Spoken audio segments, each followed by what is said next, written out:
We are Imperialism on Trial, and this is what we do. So, can I first welcome the first speaker, Mr. George Galloway.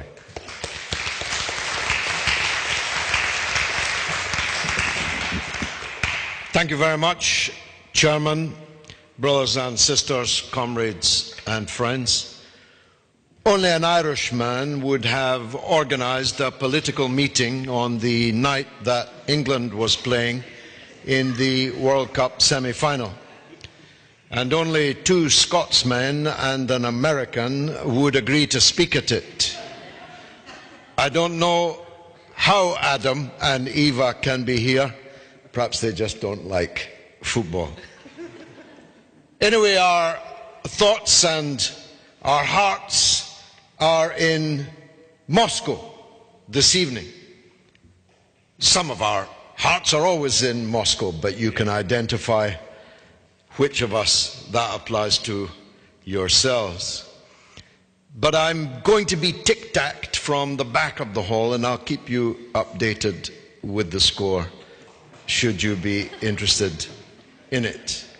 As a matter of fact, I'm speaking first because I have to go, not to watch the football, but to attend another event organised by another Irishman, and I'm not making that up. My friends will talk this evening, and indeed throughout their tour, about the various theatres of conflict in which imperialism is in play, and heaven knows there's no shortage of those. And it's vitally important that we study and analyse every one of these conflicts. But it's equally important that we theorise from the practical, empirical evidence that is in front of us.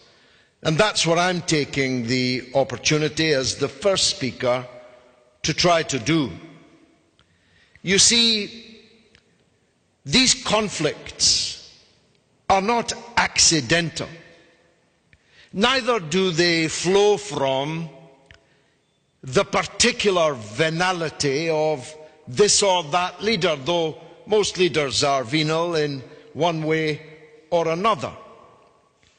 They don't happen, I say to those who will be out on Friday, because the United States is led by a vulgar oaf, because they were happening when the United States was led by Mr. Suave, the crooner, or Bill Clinton, the saxophonist. Saxophonist, I said. They happened even under the ultimate suave and very beautiful Jack Kennedy. They happened when Britain was led by Harold Wilson, and it's Harold we have in mind this evening, because the last time England won the World Cup, Labour stormed to a massive landslide parliamentary majority in the general election the same year. As they happened under Margaret Thatcher, happened under James Callaghan, happened under Ted Heath, happened under John Major. You'll get my point already, I think. These conflicts, these crimes that we're discussing this evening are not peculiar to any country or any leader. They flow ineluctably from what we are calling imperialism. Now, what is imperialism? Well, the fancy definition would be Lenin's, forgive me, Lord, which is that imperialism is the highest stage of capitalism. That's the fancy definition, has the benefit of being the truth. That imperialism ineluctably flows from the tendency to monopoly in capitalism.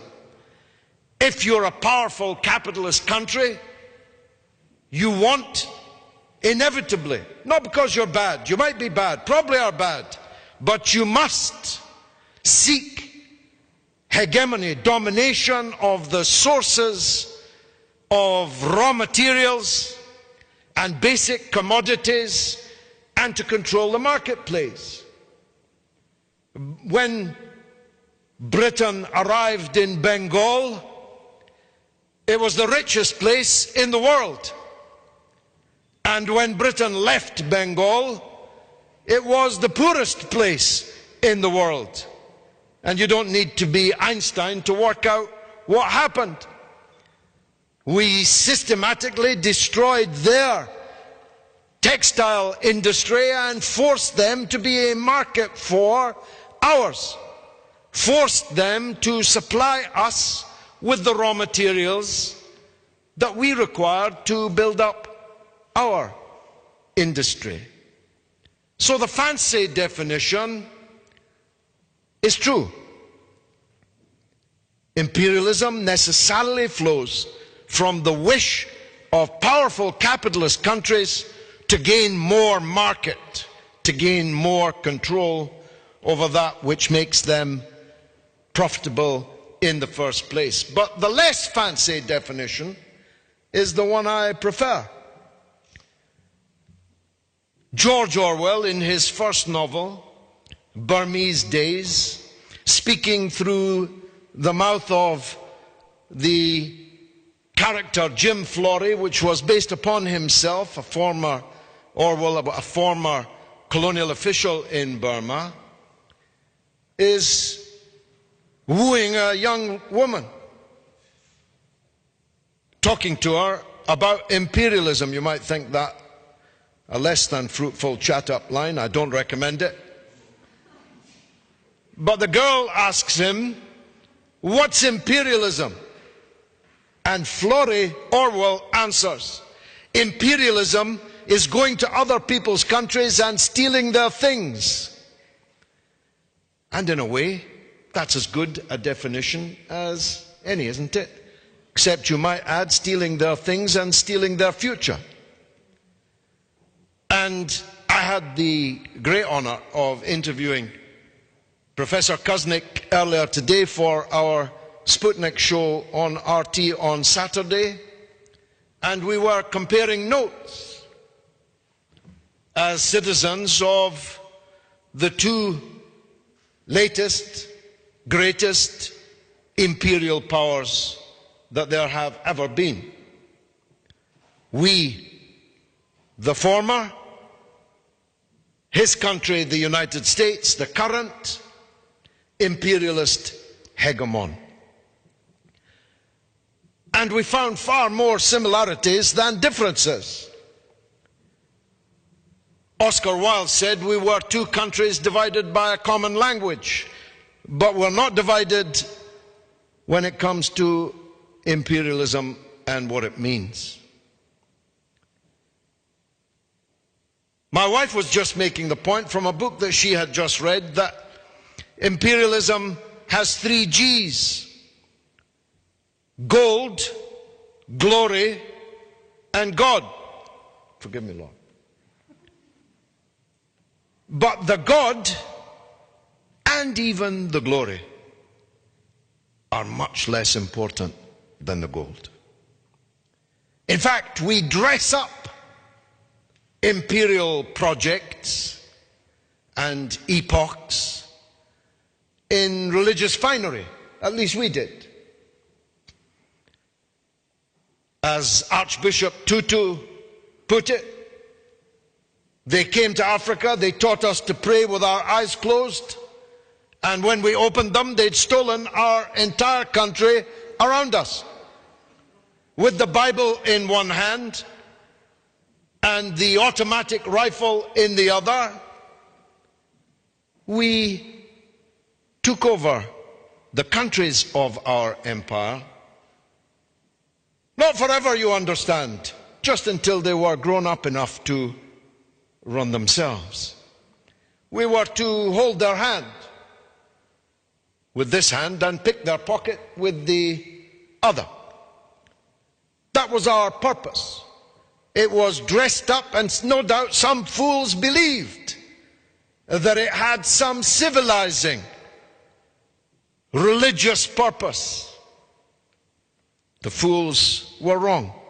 The knaves fooled them. Even the glory, you know. Of course, there'll be idiots in Moscow tonight singing "Rule Britannia." Britannia rules the waves. Britons never, never, never shall be slaves. Even though more than half the team's great-great-great-grandfathers actually were slaves. British slaves, English slaves. The glory isn't either the point. The point is the gold, the enrichment of the ruling elite. And again we were comparing notes. Actually, despite the almost unimaginable fortunes made by the British Empire, most of it never touched the lives or the pockets of the vast majority of people in Britain. It's true we had lovely big buildings to look at in Bristol, in Glasgow, in Liverpool, in London, but we were probably never in them. And we might have got a job as a skivvy or a servant or a butler in one of the great houses built on the wealth of the empire. But we struggled from day to day, year to year, throughout short, nasty, brutish lives, even at the height of Britain's imperial power. And the same is true, of course, in the United States today, where at least half the people, Professor Peter will enlighten you with the exact number, but at least half the people live either in or on the edge of poverty, where tens of millions of people, I saw a figure today of the number of people who went bankrupt in the United States last year through being unable to pay their medical bills. The number of people in Britain, of course, was zero. In the Netherlands, zero. Germany, zero. In the United States, just last year, 635,000 people were bankrupt as a result of not being able to pay their medical bills in a country where medicine is one of the most advanced in the world. And unless that's a weirdly inflated number, there would have been the same last year and the same next year. In the United States, millions of people live on food stamps. In the United States, I know this thanks to the professor, 3 individuals, three people, I mean 1, 2, 3, own more wealth than the bottom half, 50% of the population of the United States. So though your country may become vastly wealthy as a result of imperialist adventure, and although the glory or the God thing may secure sufficient support amongst your population for that imperialist depredation, don't count on any fair share of the loot. So, my friends will tour the horizon. As I have touched on India, they will touch on Ireland, they will look at Syria, they will look at all the different places where imperialism is currently in play. But the last message I want to leave with you, as George Harrison said, all things must pass. All empires have passed. And they pass not of their own volition, though the internal contradictions in their own societies play a part, a major part, in the demise of those imperial powers. The sheer unwillingness of the occupied, of the subjugated, to be subjugated and occupied is the decisive factor. And that never dies. When the Romans came here with all their finery and brilliance, they came here. They didn't actually make it to Scotland. They were too afraid to cross the border. As well, in fact, I drove over the border just a couple of days ago. And as we came over the Shap and looked at the mountains and saw the weather turn inhospitable, my colleague turned to me and said, imagine what you would have felt like if you were in a Roman legion and being told your next stop is Scotland. Well, they never got there, but they did get here. But the English people fought them. The English people said, I'm paraphrasing naturally, you may have baths and straight roads and street lighting, but you're not us. You came here to subjugate us, and we will fight you. And your leader, the English leader, was of course the great woman fighter, Boadicea, as we used to call her, Boadicea, as they call her now. There's always a Boadicea. There's always a resistance. And you know, as Greg put it brilliantly in the introduction, when he said we don't pick favorites,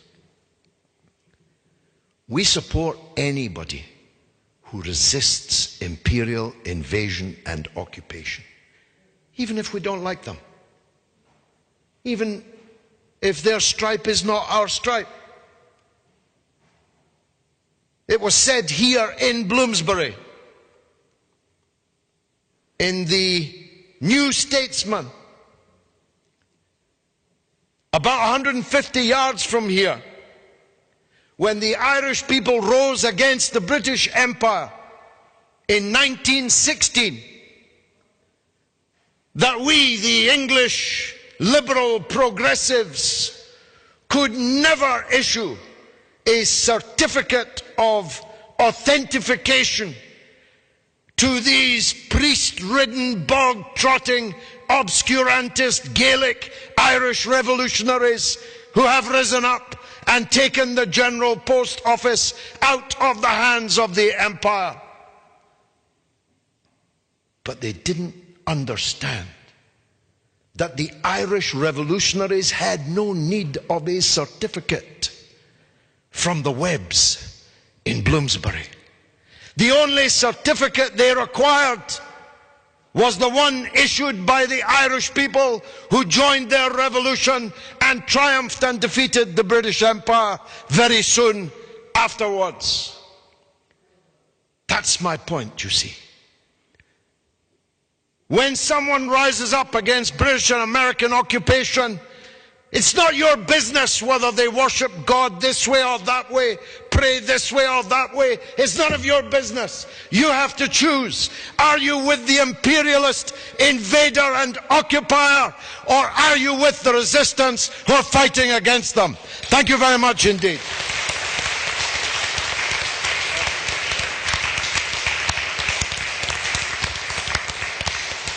Thank you very